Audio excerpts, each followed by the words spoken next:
During my days as a Marine, I had many different jobs on site, but my least favorite was graveyard patrol. At one point, I was one of the few with the overnight graveyard patrol shift for a nearby memorial cemetery. As you would imagine, it was a pretty slow shift with not much going on. Oddly enough, even though the cemetery was in a remote location surrounded by dense forest on each side, and I was working the literal graveyard shift, I found the job more relaxing than scary or unnerving. I would be the only one in the cemetery. My relief would come around 5 a.m., which would be the end of my shift. So this had to have happened past 3 a.m. Near the end of my shift, it was the end of my shift. It was on this otherwise regular night that I was patrolling near the perimeter fence where some of the older headstones were. I wasn't allowed to be on my phone. If I were to be caught with my phone, I would be reprimanded, even though it was unlikely to be caught since there was no one else really around except for me. I tried my best to follow that rule, so it was just a lot of walking around and looking at old headstones. But anyway, while patrolling past some of the older ones, I began to hear a woman's humming. It was this very calming, soothing kind of humming, and I wasn't calmed or soothed because nobody was supposed to be in the cemetery. So it was more so a cause for concern. I started following the sounds of the humming. It was coming from behind this intentionally planted line of thick trees with vines and brushes sprouting from the sides of them. Instead of walking around the long wall of trees, I squeezed through the vines and bushes to the other side, cutting myself in the process. As I struggled to make it to the other side, the humming suddenly stopped as quickly as it started. I was left alone to the silence once again, not even the sound of a cricket. I walked closer to the edge of the memorial property by the woods near a few of the big mausoleum-looking structures, and I could distinctly hear some kind of buzzing sound coming from one of them. I stepped up the 3 white steps into the structure. The little door didn't have any kind of locks on it. I'd never been in any of these structures until this point, and I was incorrect in my assumption that they were mausoleums. I still don't know what the purpose of them was, maybe some kind of memorial building for deceased veterans in the cemetery. As I was inside that cold, dark structure, I could actually feel the hairs on my arms begin to stand up as I got goosebumps for reasons I wasn't sure of just yet. That buzzing sound was coming from inside of the structure, but it almost seemed like it was coming from beneath my feet. I looked down to the wood floor, and there were tiny round holes in each plank of wood. They seemed big enough to look through but way too dark down there to see what lay below the floorboards. I had an idea. I positioned my phone on the floorboard just right so that the flashlight would shoot light into the hole in the wood, and I would look through one of the other holes. I lay basically flat on the floor with my head pressed up to the wood, one eye closed. I expected to see nothing at all, but I saw what appeared to be the top of a woman's head.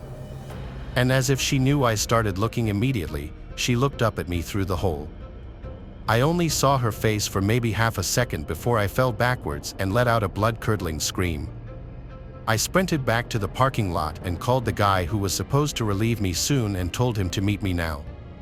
When he showed up, I tried to convince him that I was telling the truth about what I'd seen in that little building. He entertained me by coming with me to it, and I repeated what I did earlier with my phone flashlight.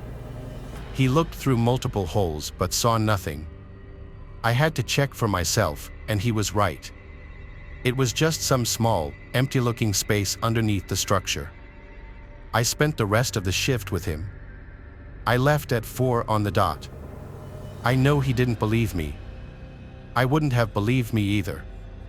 I'm sure it's a possibility that it was a hallucination as a result of my lack of sleep, but I also believe it's a possibility that I witnessed a spirit or something completely supernatural. I'd heard so many older Marines and veterans tell of supernatural experiences they had while serving.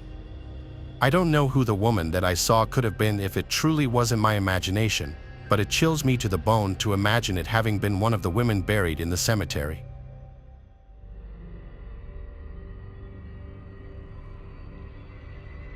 I grew up during the 1960s in a fairly large North English town.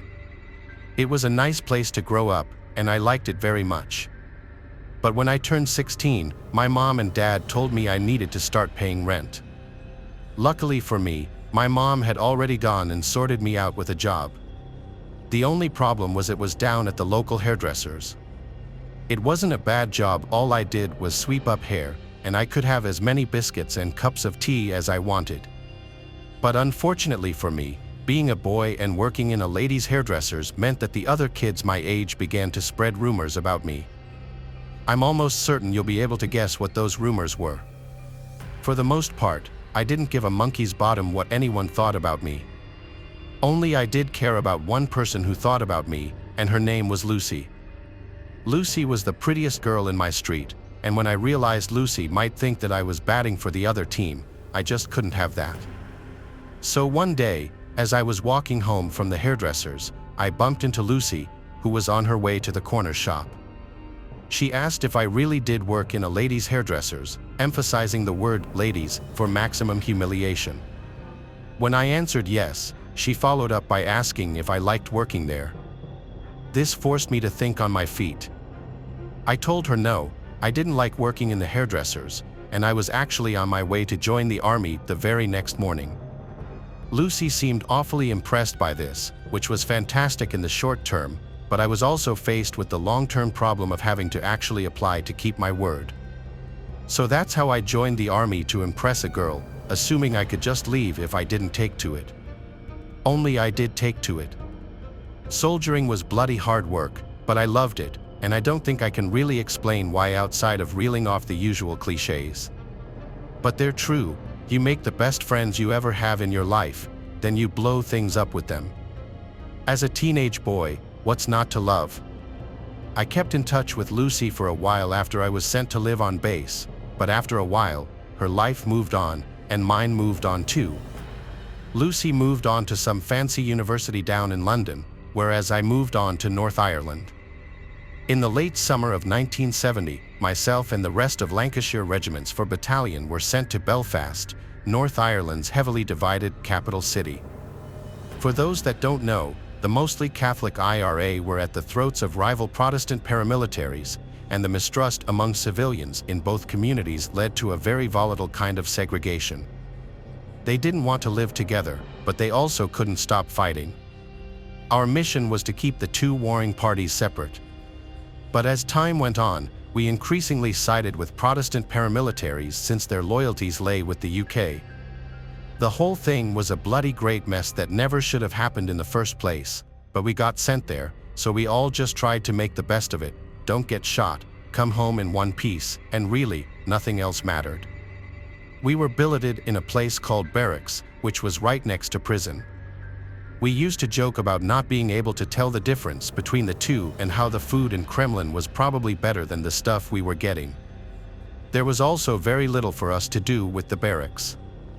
It was great if you liked table football, pool, or reading, but anyone with a pulse was itching to get into Belfast city centre whenever weekend passes were handed out. Mainly so we could go down to the local pubs to relieve the stress of living and working in a bloody war zone. Only, this war zone was unlike any other British forces had ever operated in. The older blokes in our company had served in places like Aden or Malaya, big open deserts or thick jungles where you could use all your core soldiering skills. But there we were, operating in an actual city full of innocent people, and even more jarring was the fact that it was a city within our own national borders. Before I left, my mom and dad were telling me to look after myself and all this other stuff like I was headed halfway around the world. I remember telling them something like, "I'll be fine. We're not even leaving the bloody country." Looking back on it, I can't believe I was so bloody naive, because although we were only across the Irish Sea and still technically in British territory, serving in Northern Ireland felt like we were a very long way from home. That kind of stress had younger lads like me longing for the comfort of the familiar, and to an Englishman, nothing is more familiar or more comforting than a good pub. I'm sure this is news to no one, but the Irish quite enjoy a little tipple, so the Corn Market area of the city centre had one on almost every corner. They were magnificent places too, some of them almost 100 years old with intricate stained glass panels behind the bar. There were some good pubs back home, don't get me wrong, but the Irish took things up a gear when it came to proper community pubs. All you had to do was find one with a "Soldiers Welcome" sign, and you were in for a ruddy good evening. I used to visit this one place quite regularly during my first tour, and I got to know the landlady and the regulars quite well. But the real reason I used to frequent this particular pub so much, when there were definitely places to get a better pint of beer, was the pretty ginger girl who used to come in and talk to the soldiers sometimes. I heard her name was Jenny, but I was far too shy to try and talk to her. Instead, I just kept on darkening the pub doors, even if I had to go alone, until she finally came over to chat with me. She was a few years older than I was, in her early 20s when I was still 18, but she was really easy to talk to. After a few hours of chatting, she gave me her phone number and told me to give her a call whenever I intended to visit the pub. I ended up doing just that at one point and invited her to join myself and a few of the lads in my section for a few drinks. That's when she told me that, as much as she appreciated the invite, she'd rather see me alone. It was subtle, but I got the hint and I just about skipped back to my billets after arranging to meet her another time. I had to wait a whole 2 weeks to be issued another weekend pass, but the moment I did, I telephoned Jenny. It was really nerve-wracking having her dad answer the phone, but when he realized I was the soldier she mentioned, cue the butterflies in my stomach, he grew very friendly and then handed the call over to her. We chatted for a few minutes, then I told her that I was finally free to meet alone. She sounded very excited, and her enthusiasm was very infectious. But after we arranged a date and time and I hung up the phone, something just didn't sit right with me. Jenny had mentioned living alone in a flat above a shop, so why did her dad answer the phone? She later told me that he'd been visiting at the time I called and had to answer the phone because Jenny was busy making their tea. It was a reasonable explanation, but it wasn't strictly necessary. I was so excited to see her for a date, as my kids would call it, that I didn't stop to consider that something might have been off. I didn't tell a soul about the meeting either. I didn't want anything to ruin my chances with Jenny, and as silly as that seems looking back on it, you might have noticed my habit of making silly decisions in the pursuit of romance. So, on the evening in question, I met up with her and we had a lovely time. When it came to about 9 o'clock, I offered to walk her back to her flat. It was only around the corner, so it wasn't like it was far, but when we got outside, she asked if I wanted to come inside to have another drink or two. It was like all my birthdays had come at once, and I'd never felt so high in all my young life. I remember trying to keep cool as I said yes, but I know I betrayed how thrilled I actually was. We went upstairs, had a few drinks, and then, when the right moment came, I moved in for my first ever kiss. I won't bore you with all the gory details, but we ended up taking things to our bedroom, where more and more of our clothes came off until there was very little else to strip. Then, right before I thought the fireworks were about to commence, Jenny told me that she had to pop to the loo, then disappeared from the room to do God only knows what. I waited there for a few minutes, and the door opened just a crack.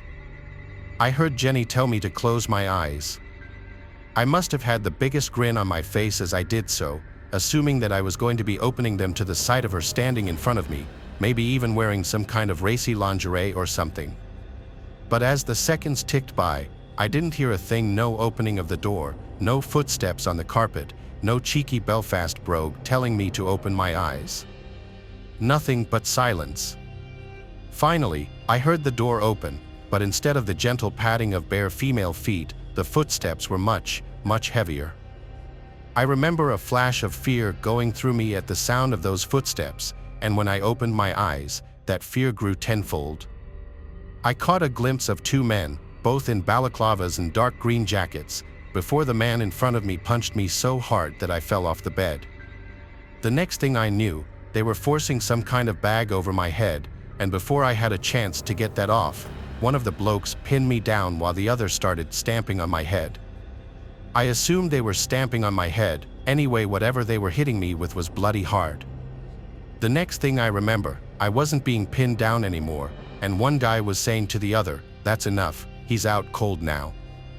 I wasn't out cold, but I definitely wasn't in a position to defend myself. My one overriding thought was, this is it, I'm gonna die. They were obviously IRA, or at least someone who had ill intentions for me, and they'd caught me half naked and very drunk with no means of defending myself. But then, when the one bloke said, "Enough," I realized that they weren't going to kill me, not right away, anyway. I have no idea what kind of hell they intended to put me through, but they still needed to get me from A to B first, and that gave me a chance to escape. At first, I stayed lying on the carpet on the side of the bed because I was physically and mentally in shock. As the IRA men started talking back and forth with each other, I listened in and played dead, so to speak. Instead of keeping me prisoner in the flat, the men planned to move me to some other location. One was going to get the car ready, with the other telling him to bring it right up to the door of the house, while the other intended to tie my wrists and ankles before dragging me downstairs. That was their second big mistake. If they both focused on keeping control of me and tying me up, I might not have made it home. But working on the assumption that I was out for the count, they split up and gave me my opening. I waited until I heard one bloke head downstairs and stayed still until the other leaned down to start binding my wrists. I stayed nice and floppy until just the right moment, then I whipped the bag off and started to fight back. Now, I might seem like a bit of a cliché, but my training really did just kick in and take over. All that hand-to-hand training we'd done back home paid off big time, and I managed to get enough leverage to inflict some pretty nasty damage on the man's face by gouging his cheek and eye, just like our sergeant major had taught us to do back in training. The rest is a bit of a blur, but I do remember opening the bedroom window and shimmying out onto the lower roof just as the second IRA man came back upstairs to check on the first. I somehow managed to get down to ground level without breaking or spraining anything. When I realized I could still run, that's all I did until I reached a main road. Then it was only a matter of time until I reached a British checkpoint. Some military policemen, or red caps as we called them, drove me back to the barracks, assuming that I just had one heck of a wild night. When we arrived, I was then told to clean myself up, get some sleep, and to expect a disciplinary hearing in the morning. I was so glad to be back on safe ground that I just nodded, went to the shower block, and then drifted off to sleep after the adrenaline crash. The next morning, I was told to report to my company's sergeant major's office, where the man himself was waiting for me along with the MP who had driven me back to the base.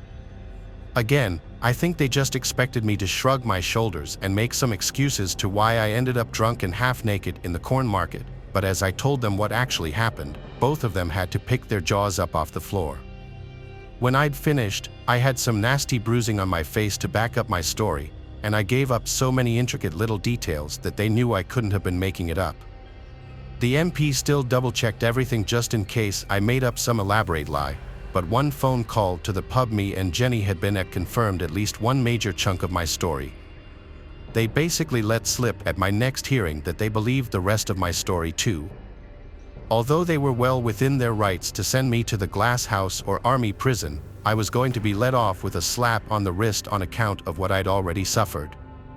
I was confined to barracks for a while, and the whole company got hit with a 3-week drinking ban, which made everyone hate me for a while. But I was alive.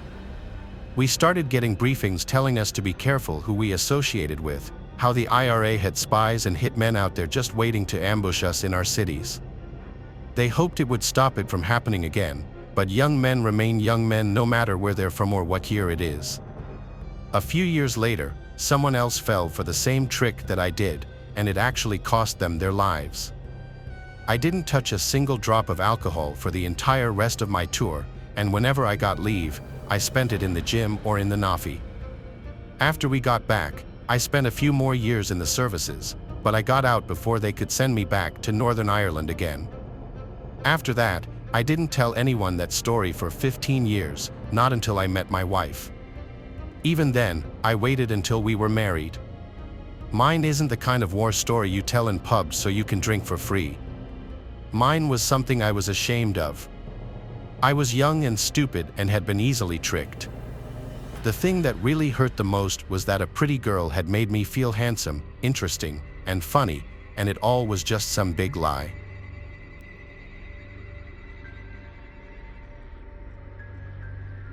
This particular story took place when I was in the Air Force and stationed in Louisiana.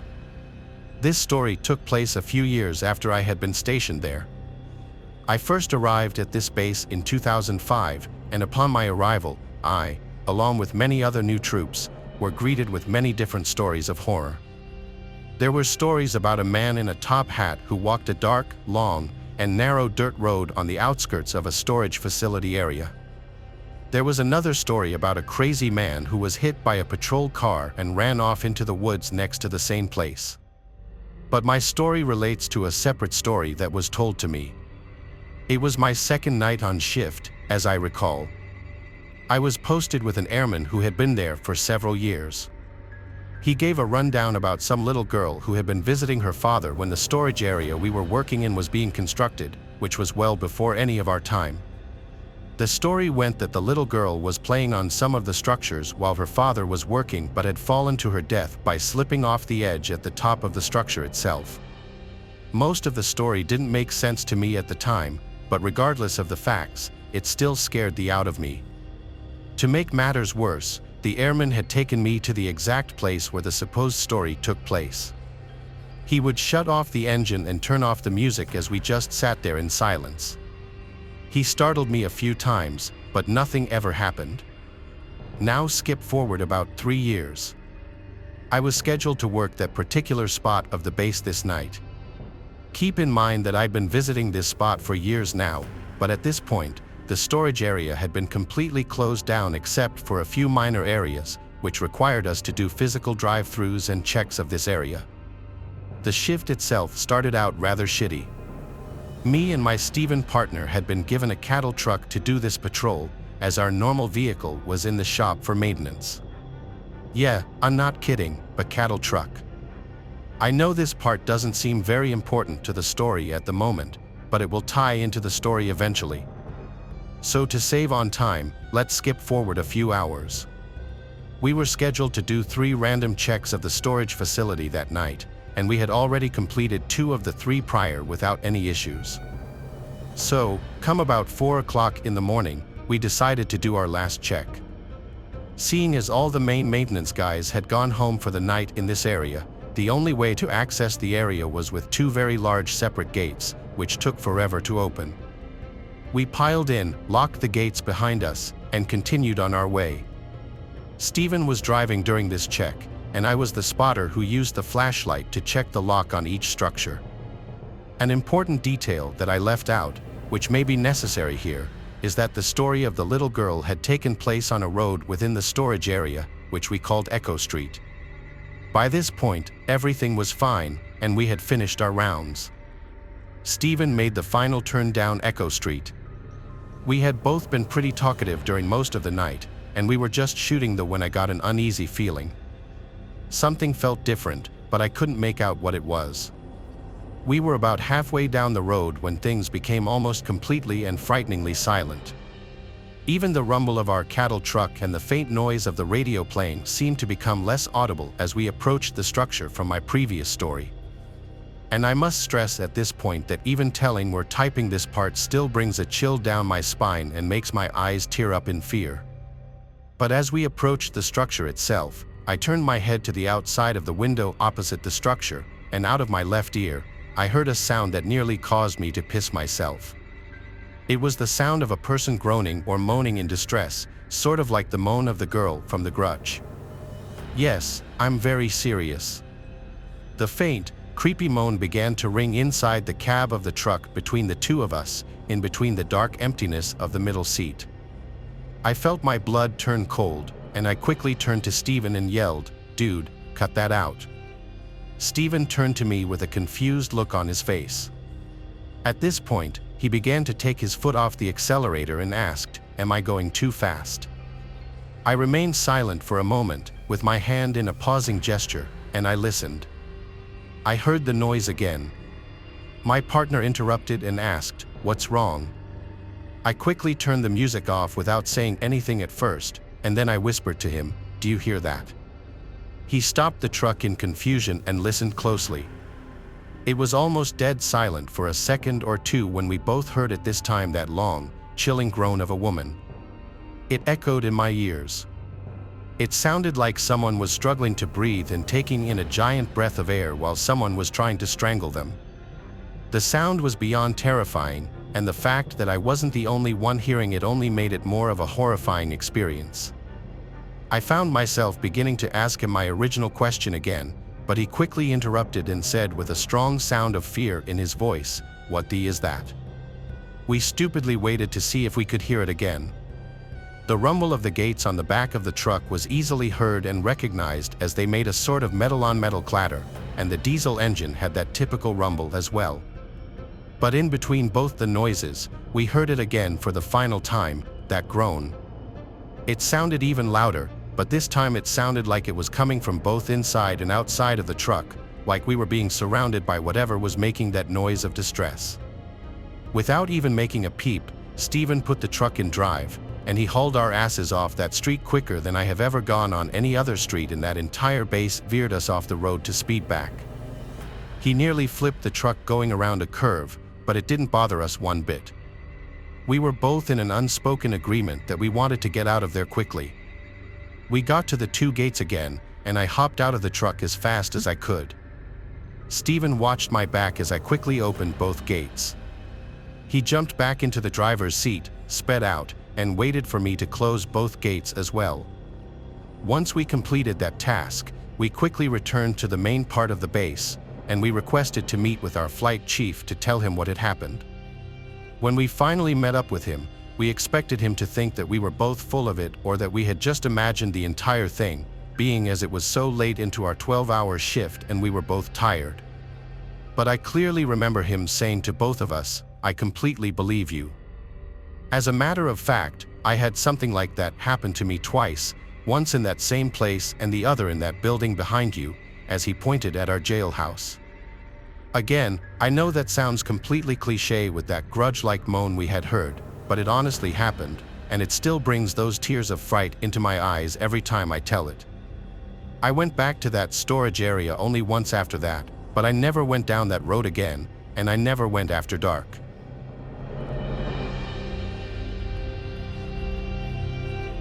Thanks for watching the video. Subscribe to the channel and turn on notifications to watch the latest videos.